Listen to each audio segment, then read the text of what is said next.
A lot has happened in the world since our last news segment, and there's quite a lot to cover in this one. We're going to be monitoring some very concerning issues at the time of recording this video that will impact us all in the coming weeks and months.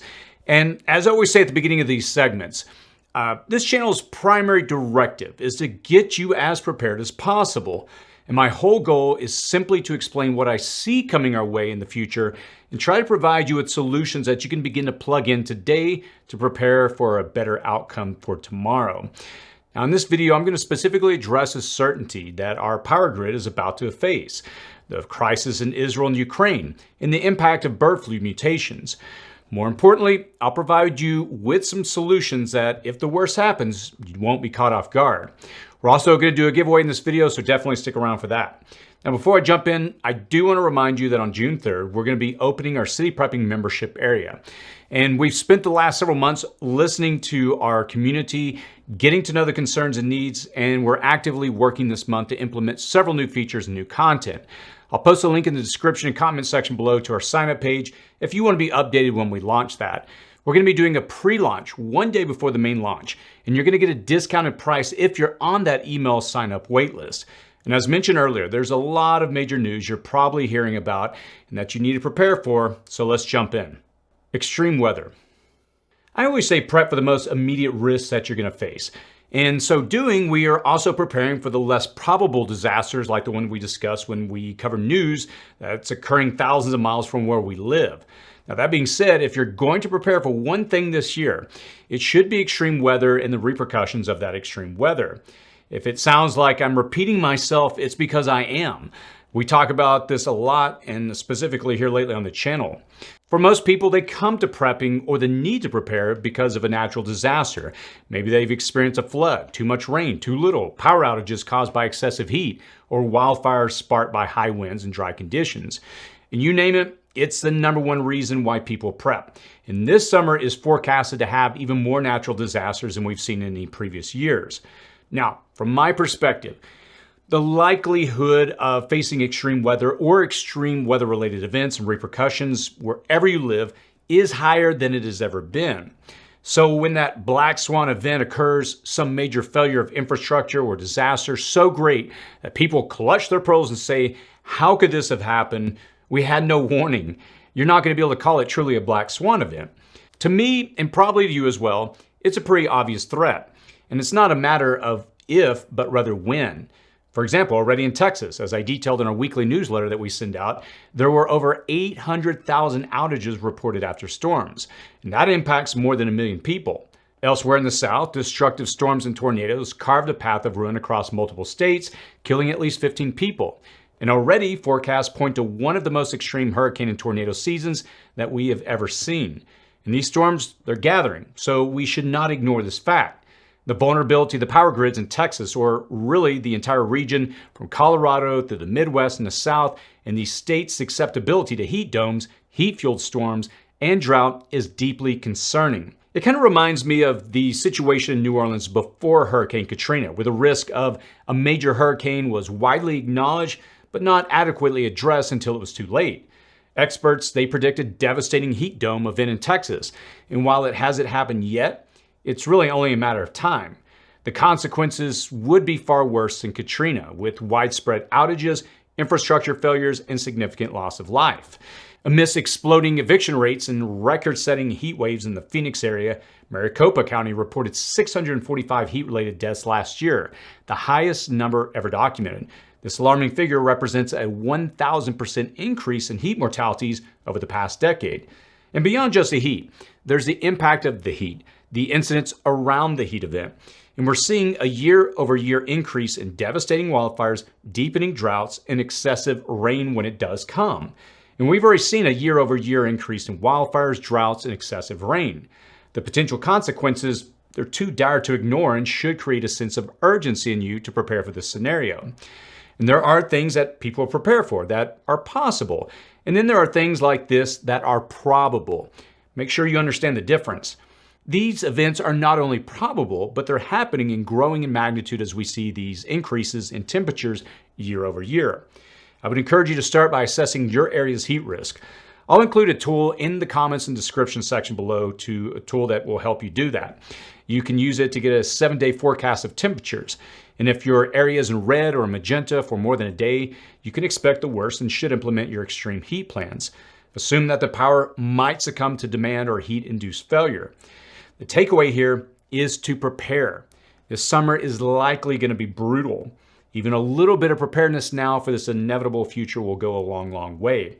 And at the very least, it will turn a disaster that you face from an unknowable black swan event into something that you have a better chance of navigating and managing. There are 5 videos that I would point you to. And again, we'll post links in the description and comment section below if you want to check them out. They're how to prepare for summer, our generator guide, our annual solar generator guide, a video on assessing your power needs if the grid goes down, and our video from just 2 months ago specific to what you can expect this summer. I would encourage you to arm yourselves against the inevitable disasters coming your way this summer by plugging in at least a few, if not all, of the solutions that I give you in those 5 videos. And again, this is not something you really want to ignore. It's the most pressing threat that you're going to face over the next 2 to 3 months. So what's the one lesson last summer's heat taught you? Do you agree with the mini forecast that this summer is going to be even hotter and more extreme than last? Let everyone know by leaving a comment below. Ukraine. In recent weeks, the tide of the war in Ukraine has shifted in favor of Russia.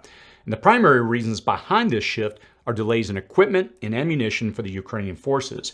Russia has launched an offensive in the north, specifically near Kharkiv, and is reportedly massing additional troops along the northern border. Now, meanwhile, Ukrainian soldiers are grappling with the exhaustion and a critical shortage of munitions as Russian forces continue to gain new ground. And to understand this war's trajectory, you really have to understand the threats from the world leaders involved in it. Putin has long said that NATO is trying to draw Russia into a direct confrontation. And at the same time, he threatens nuclear annihilation as well as the use of tactical nuclear weapons on the battlefield. And his rhetoric has bonded NATO allies, resulting in the new nations joining the organization. It's also fueled a supply of weapons to Ukraine to fight off the Russian invasion. And the most recent threat comes from NATO countries like Finland, France, Poland, and the UK. Each is, if not pushing for it, vocalizing that it may be time to lift the restrictions on Ukraine and allow them to use the supplied weapons beyond their occupied areas and deep into assaulting Russia. I think the next chapter in this conflict will be the direct use of Western supplied weapons on Russian territories. And this is going to have a greater impact than just drone strikes, and it's going to continue to put pressure on Putin. That will cause him to react in some larger way. Now, additionally, Ukraine has recently taken down some of the Russians' primary radar systems used to detect incoming ICBMs, which really leaves a large gaping hole in their capabilities when seconds matter. The outcome is unknown, as Russia may have to shift to adjust to this massive loss. How they'll respond to this is unknown. So, support for Ukraine has increasingly come under political pressures in many allied nations, including the United States, where a $61 billion assistance package for Kiev was secured in April after a months-long congressional struggle. Now, despite the setback, the U.S. and the other several G7 countries are pursuing bilateral security agreements with Ukraine. This agreement would see the U.S. support Ukraine's defense and security along a wide range of capabilities, including air defense and drones, and ramp up efforts to build up the country's defense industrial base to allow for more production of artillery and ammunition. It's a solidification of formal and direct coordination of U.S. assets in the region directed at Russia. We now know that French mercenaries are already forward deployed in Ukraine in advisory roles.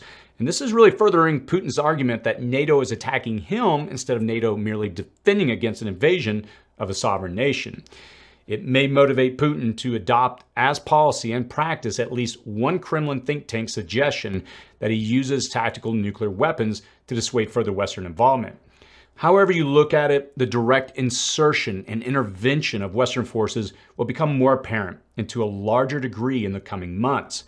And while there may be little that we can do to avert our country's destiny or its adoption of a wartime economy, there are still things that we can do to prepare. Each level of increasing involvement means that the cyber attack threat increases. So I would still say that it is the most pressing threat stemming from this conflict to reach you no matter where you are. I would encourage you to consult our video and free guide on protecting yourself from that, which I'll drop a link to in the comments and description section below. So what do you think? Is this conflict about to spin out of control? Let us know your thoughts in the comments below. Israel. Israel, which is the West's staunchest ally in the Middle East, may be losing global support because of its heavy-handed responses to the October 7th Hamas attacks. Now, the main takeaway here is that what matters is that this war is far from concluding.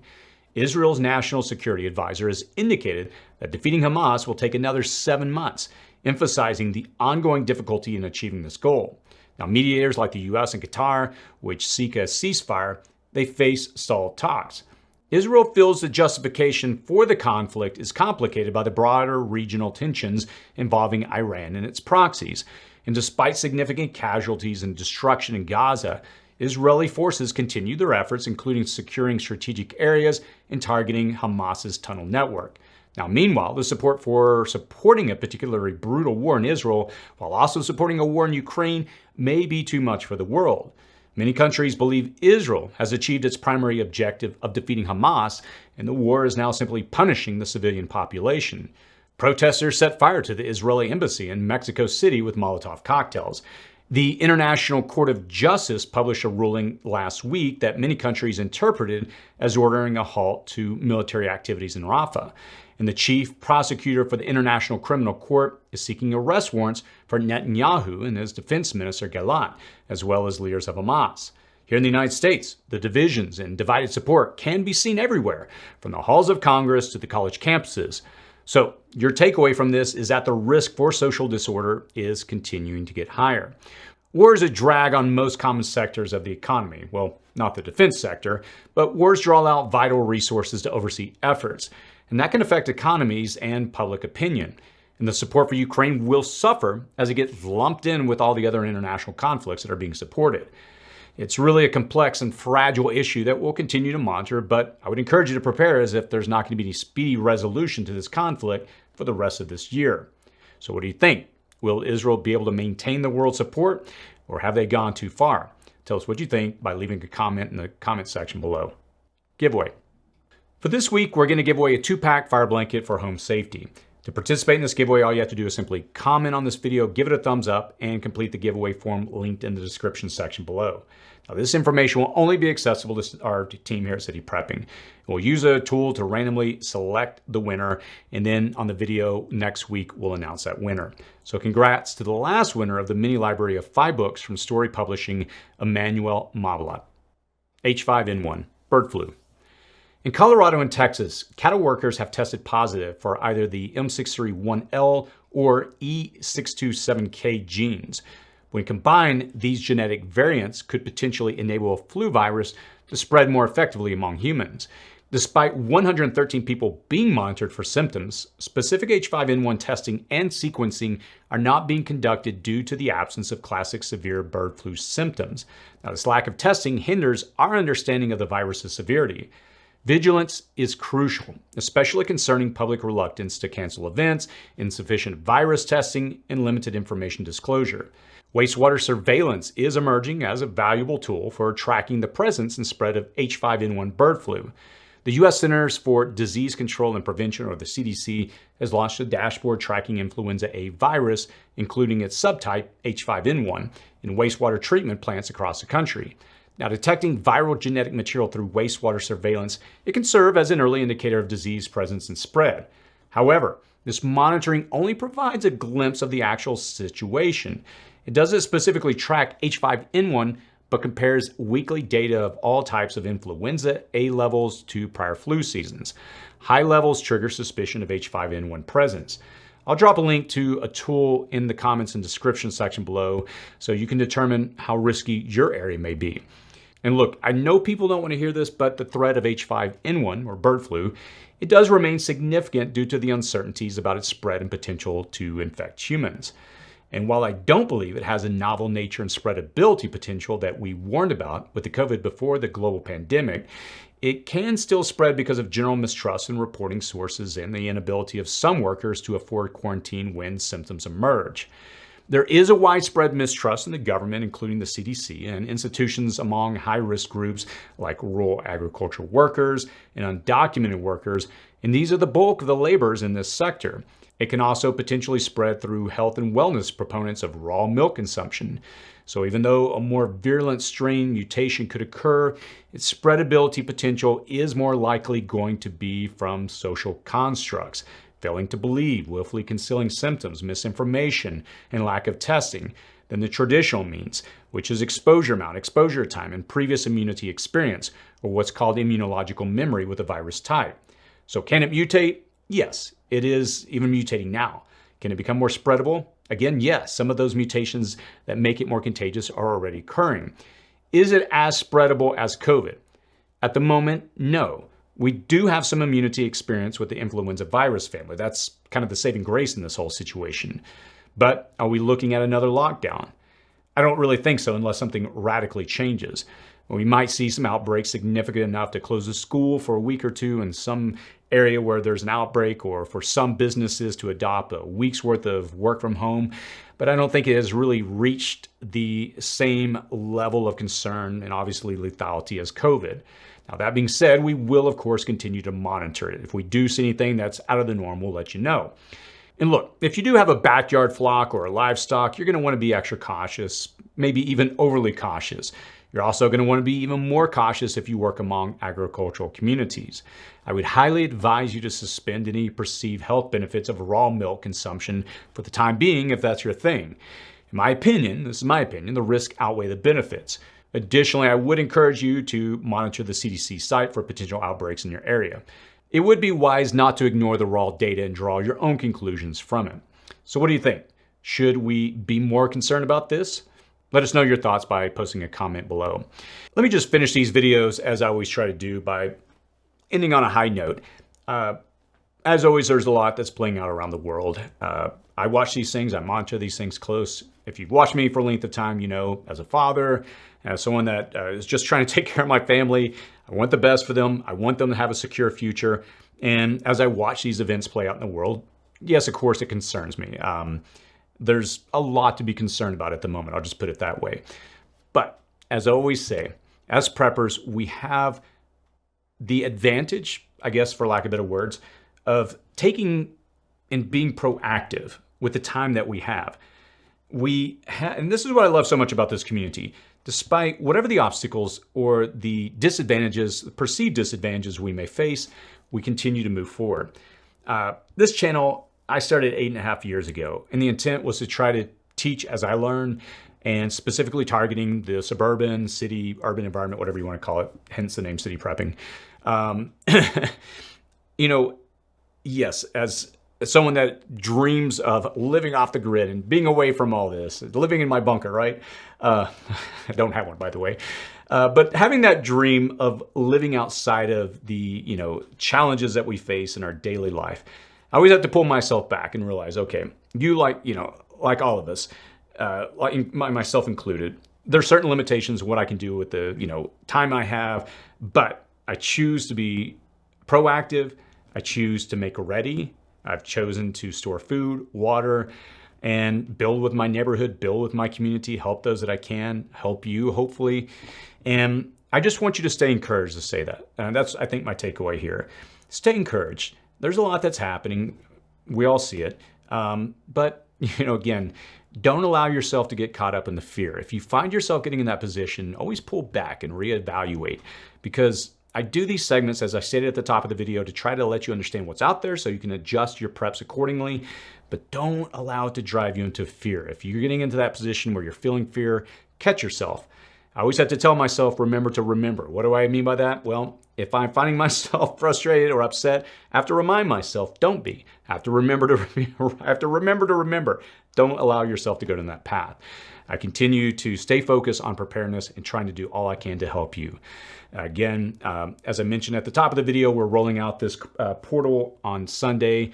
I would be honored if you would consider being a part of it. We launched it last November. It's been a work in progress, and we're excited for this next iteration to continue to help you transform your journey of preparedness. And that's the whole takeaway of this community, is to give you the tools that you need. And I'm excited for this next phase as we grow this channel. As always, stay safe out there.